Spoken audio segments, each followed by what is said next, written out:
भगवतिया देवी कई लोग जानते होंगे, पत्थर तोड़ने वाली महिला थी, पत्थर तोड़ने वाली। हम ना सहबो गाली भैया, हम ना सहबो गाली। ये दलीय व्हिप की, दलीय व्हिप समाज की व्यवस्था पे भारी होना चाहिए। इसलिए मैंने कहा समर्थन विरोध नहीं, आज भी मौका है इसको सेलेक्ट कमेटी में भेज करके SC ST और ओबीसी को इनकॉर्पोरेट किया जाए। नहीं, आज हम नहीं करेंगे, हम ऐतिहासिक गुनहगार होंगे। जो न्यायालयों में बैठा हुआ है, विश्वविद्यालयों में बैठा हुआ है, संसद की दहलीज को वो चेक करता है तो चूल्हा मिट्टी का, मिट्टी तालाब की, तालाब ठाकुर का, भूख रोटी की, रोटी बाजरे की, बाजार खेत का, खेत ठाकुर का, बैल ठाकुर का, हल ठाकुर का, हल की मूठ पर हथेली अपनी, फसल ठाकुर की, कुआं ठाकुर का, पानी ठाकुर का, खेत खलिहान ठाकुर के, गली मोहल्ले ठाकुर के, फिर अपना क्या, गांव, देश, शहर। अब नारी शक्ति वंदन अधिनियम, मुझे तो समझ में नहीं आया कि ये लेजिस्लेशन है या किसी तरह का धार्मिक ग्रंथ की एक उसका शीर्षक है, क्योंकि बचपन से पढ़ता आया इस देश में, जब आपकी सरकार बीजेपी की सरकार नहीं थी। अगर चश्मा लगाती है सरकार, धूप का चश्मा नहीं, अगर सचमुच का चश्मा लगाती है तो उसके पावर बदलिए, उसको साफ करिए। प्रोफेसर मनोज झा। शुक्रिया मैडम, शुक्रिया आपके वहाँ होने के लिए भी। बस मैं आपके माध्यम से ये कहना चाहूँगा कि इतिहास में, संसदीय लोकतंत्र के इतिहास में ऐसे क्षण आते हैं जब ये कहना मुश्किल हो जाता है, जो मीडिया के लोग पूछते हैं बाहर, आइज और नोज। ये मसला यस और नो का नहीं है माननीय सभापति जी, ये मसला हमारे देश की तारीख से जुड़ा हुआ है। ये मसला इस बात से जुड़ा हुआ है जो प्रधानमंत्री जी ने अभी बीते दिनों सेंट्रल हॉल में कहा था, कैनवस बड़ा होगा, आकृति बड़ी होगी। बड़ा कैनवस है लेकिन आकृति छोटी गढ़ी जा रही है, और ये इतिहास स्मरण करेगा, ये मैं आपके माध्यम से कहना चाहता हूं। अब नारी शक्ति वंदन अधिनियम, मुझे तो समझ में नहीं आया कि ये लेजिस्लेशन है या किसी तरह का धार्मिक ग्रंथ की एक उसका शीर्षक है, क्योंकि बचपन से पढ़ता आया इस देश में, जब आपकी सरकार बीजेपी की सरकार नहीं थी। जत्र नार्यस्तु पूज्यन्ते रमन्ते तत्र देवता, पता नहीं देवता रम करते हैं कि नहीं, लेकिन हमने इस श्लोक के बावजूद महिलाओं का मोलेस्टेशन देखा, घरेलू हिंसा देखी, सबसे ज्यादा रेप परिवार नाम की संस्था में देखा, जिसका आंकड़ा खुद सरकार देती है। तो मुझको लगता है ये जो विरोधाभासी चरित्र है हमारे देश का, इस विरोधाभासी चरित्र पर भी बात होनी चाहिए। आज काफी सारी महिलाएं हैं, पत्रकार भी इस दर्शक दीर्घा में, इनको भी ये कहना चाहता हूं कि हमारे कुछ सरोकार हैं। इस देश में ऐसा नहीं चल सकता कि एक तरफ ये श्लोक पढ़ा जाए और दूसरी तरफ हम उस जुबान को छोड़ दें जो संविधान से आती है। मैडम, संविधान राइट्स की बात करता है, अधिकार की। हमारी वोकैबुलरी को क्या होता जा रहा है? अधिकार दया की श्रेणी में नहीं आएगा, लेकिन पूरा का पूरा जो टेक्सचर देखता हूं वो दया की श्रेणी में बात होती है। अधिकारों की बात कभी दया से नहीं होगी।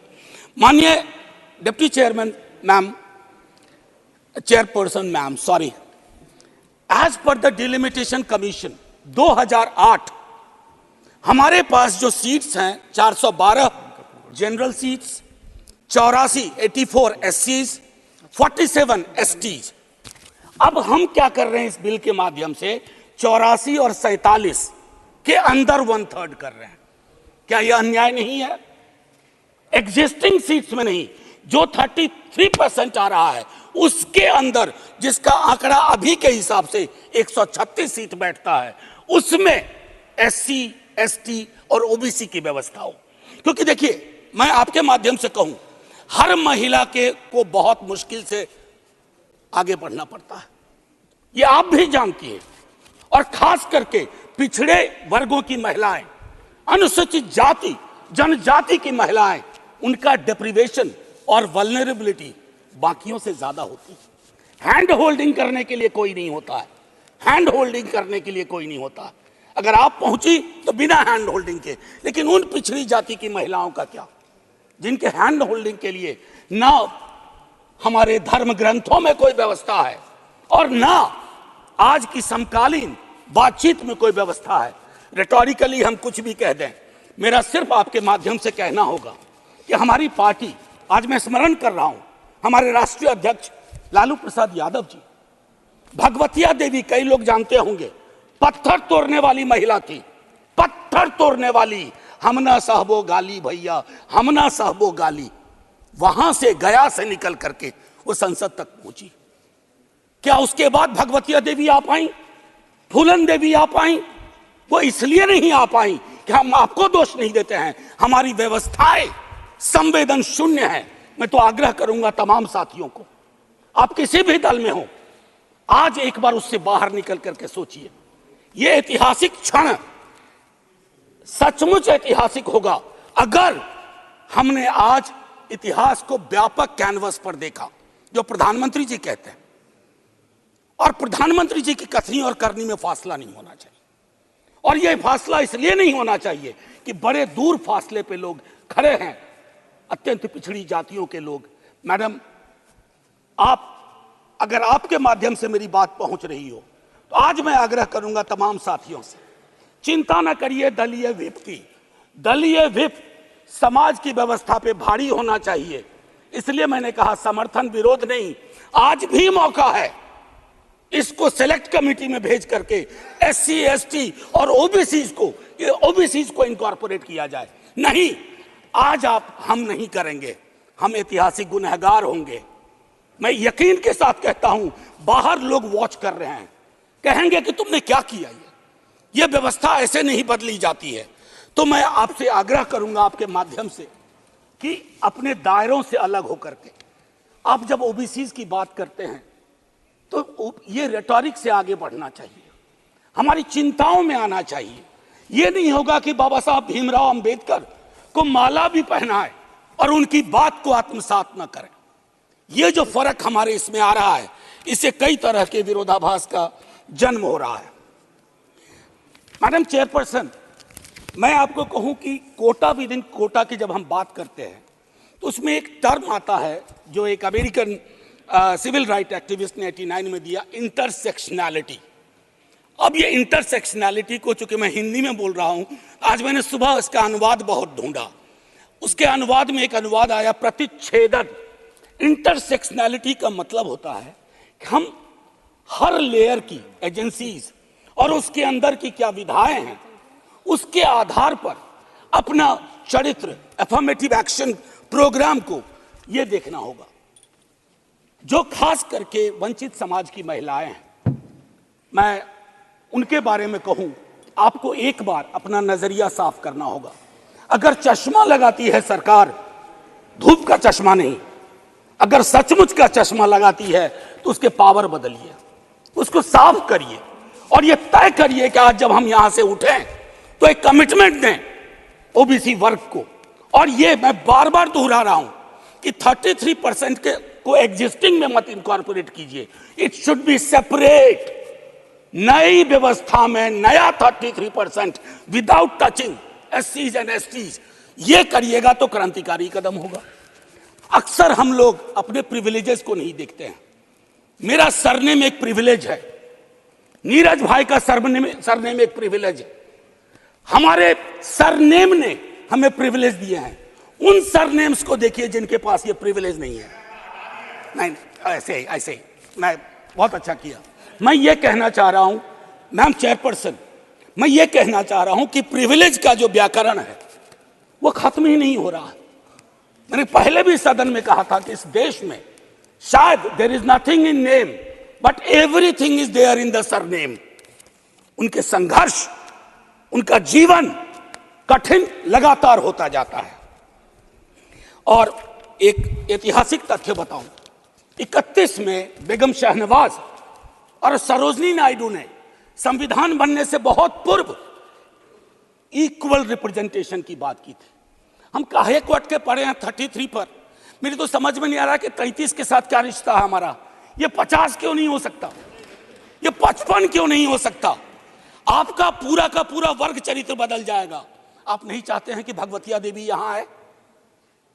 हमेशा एक खास सरनेम, मैं तो बार बार कह रहा हूं कि जो अलग अलग दलों में भी हैं, अगर वो पहुंचे हैं यहां तक अपने संघर्ष से, तो उनको आज ये आवश्यकता है, उनको ये भरोसा दिलाया जाए कि ऐसी कोई चीज आगे नहीं होगी, सबके लिए खुलेगा।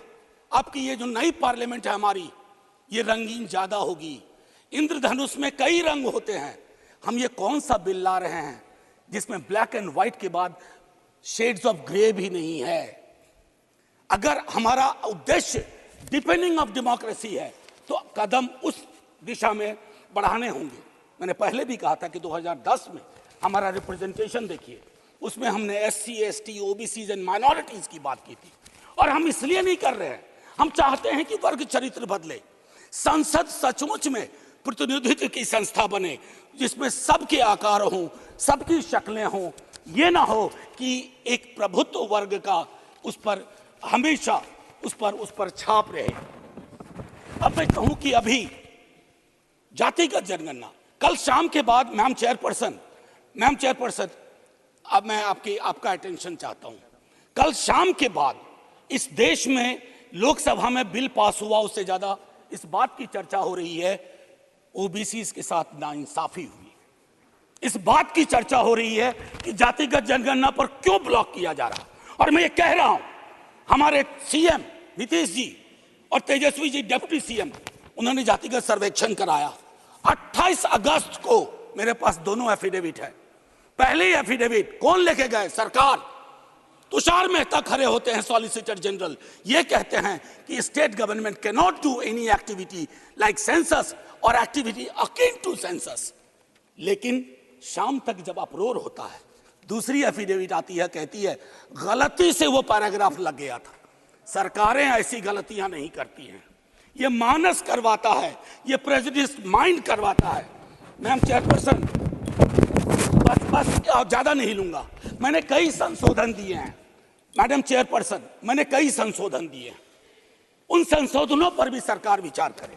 हाथ जोड़ के कहता हूं, आपका कुछ भी नहीं बिगड़ेगा। हृदय विशाल रखना चाहिए। छोटे मन से, आप ही के बड़े नेता कह गए थे, छोटे मन से कोई बड़ा नहीं होता। कैनवास पे बड़ी लकीर खींचिए। और मैं आखिरी में एक बात कह के खत्म करूंगा कि गले मिलकर गला दबाने की कोशिश ना हो। मैम चेयरपर्सन, 1 मिनट, एक कविता लेके आया था, उसके पहले गले मिलकर गला ना दबाइए। और ये कविता पढ़ के खत्म करूंगा और जय हिंद बोल दूंगा। ये ओम प्रकाश वाल्मीकि जी का है। इसमें जो प्रतीक हैं वो किसी जाति विशेष के लिए नहीं है, क्योंकि हम सब के अंदर एक ठाकुर है जो न्यायालयों में बैठा हुआ है, विश्वविद्यालयों में बैठा हुआ है, संसद की दहलीज को वो चेक करता है। तो कविता कुछ यूं है। चूल्हा मिट्टी का, मिट्टी तालाब की, तालाब ठाकुर का। भूख रोटी की, रोटी बाजरे की, बाजार खेत का, खेत ठाकुर का। बैल ठाकुर का, हल ठाकुर का, हल की मूठ पर हथेली अपनी, फसल ठाकुर की। कुआं ठाकुर का, पानी ठाकुर का, खेत खलिहान ठाकुर के, गली मोहल्ले ठाकुर के, फिर अपना क्या, गांव, देश, शहर। और मैं फिर से क्लैरिफाई करता हूं, वो ठाकुर मैं भी हूं, वो ठाकुर संसद में है, वो ठाकुर विश्वविद्यालयों में है, वो ठाकुर विधायिका को कंट्रोल करता है। इस ठाकुर को मारो जो हमारे अंदर है। जय हिंद मैम, जय हिंद।